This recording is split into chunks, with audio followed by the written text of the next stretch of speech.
there's something about men who it's like a pride thing. I think for men, if they feel like they have to ask for help, it makes them feel even more weak than they Yeah. currently feel. Yeah. If that The makes number sense. one thing that men fear the most is appearing weak. That's our greatest fear. So anything we do that we think makes us appear weak, we run from that. We won't do it. And asking for help makes a lot of men feel weak. And that is a serious problem. It leads to much, much bigger problems in their lives uh, because we're not hardwired to deal with problems alone. We're basically Mm. fundamentally relational beings. I would say that's the central point of my book, Jesus, the greatest therapist who ever lived, is that we are fundamentally relational beings. Now, Jesus says you need a relationship with God and each other. And so he adds the God piece to it. But as a psychologist, I can tell you uh, any suffering you go through in life, you will do better if you're not doing it alone. We know that. We've got plenty of psychological research. Think about this. You know people, and I know people who had terrible childhoods, terrible, difficult circumstances, and they turned out pretty good people. And then I also Mm. know people who had really easy childhoods, nothing really, no trauma in life, and they're idiots today. They're jerks. They've turned out terrible. They're horrible. They're horrible people. Yeah. Yes, What's I've the difference? experienced that too. What's the difference? Every one of those people who had terrible childhoods, you'll find there was someone else. There was an aunt, an uncle, a preacher, a youth minister, a teacher. There's someone there in that kid's Cool. life that made the difference. They weren't alone. They weren't alone. That's how those people survived difficult circumstances. They didn't have to go through it alone. So that's a That's a really great. important. That's a great point. I was. Are you familiar with the book called King, Warrior, Lover, Magician? Yes, I am. Okay, so I met with that professor, I want to say about 2 months ago.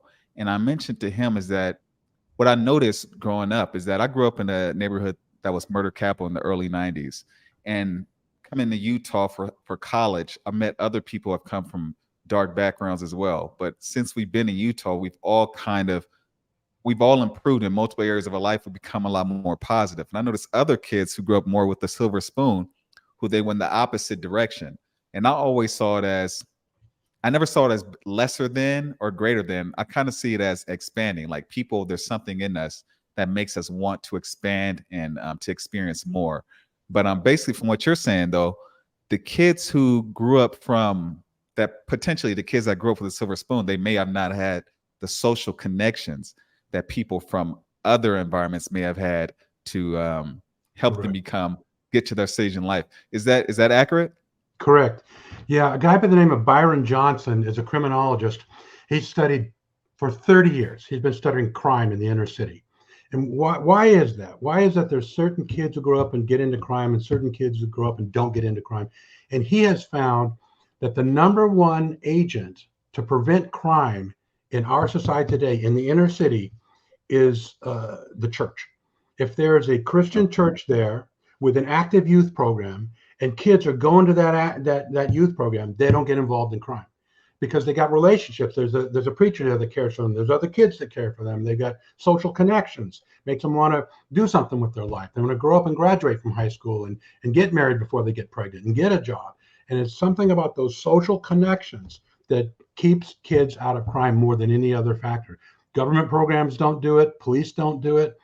Education doesn't do it. Nothing as effective as the church in the inner city to prevent crime.